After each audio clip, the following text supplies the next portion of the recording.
అందరికీ నమస్కారం అండి. ముందుగా మీ అందరికీ వినాయక చతుర్థి శుభాకాంక్షలు.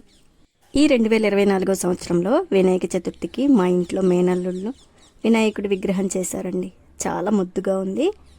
వినాయకుడికి పత్రిక అంతా తీసుకొచ్చి పెట్టి ఆయనకి ఇష్టమైన వంటకాలన్నీ చేసి పెట్టి మా ఇంట్లో వాళ్ళందరం కలిసి పూజ చేసుకున్నామండి. ముఖ్యంగా పిల్లల చేత పుస్తకాలకు బొట్లు పెట్టించి ఉండ్రాళ్ళు వేయించి దేవుడి దగ్గర పెట్టించి పిల్లల చేత పూజ చేయించి పూజాది కార్యక్రమాలన్నీ పూర్తి చేసుకున్నామండి.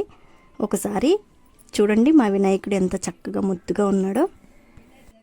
వినాయకుడి పూజలో 21 పత్రి ఉపయోగిస్తారండి. అవి మాచి పత్రము, గరిక, ఉత్తరేణి, ములక పత్రి, ఉమ్మెత్త, తులసి, బిల్వ, రేగు, మామిడి, గన్నేరు, దవనం, జమ్మి, విష్ణుకాంత పత్రము, వావిలి, రావి, దానిమ్మ, జాజిమల్లి, మద్ది, దేవదారు, గండలి పత్రం, జిల్లేడు. పల్లెటూరులో చక్కగా పొలాల మీద తిరిగి పత్రిక అంతా సంపాదిస్తారు. చూశారు కదండి మా వినాయకుడిని. మీరే చెప్పండి ఎలా ఉందో. మట్టి విగ్రహం పిల్లలు కష్టపడి చేశారండి. ఎంతో ముద్దుగా ఉంది కదా. ప్రతి ఒక్కరు కూడా వీలైనంత వరకు మట్టి విగ్రహాన్ని ఉపయోగించండి. పల్లెటూరుల్లో చక్కగా మట్టి దొరుకుతుంది కదా. ఈ విధంగా మట్టి విగ్రహాలు చేసుకుంటే ఎంతో బాగుంటుంది, శుభం జరుగుతుంది. పార్వతీ పరమేశ్వర్ల ప్రియపుత్రుడు గణపతి, అన్ని గణాలకు అధిపతి.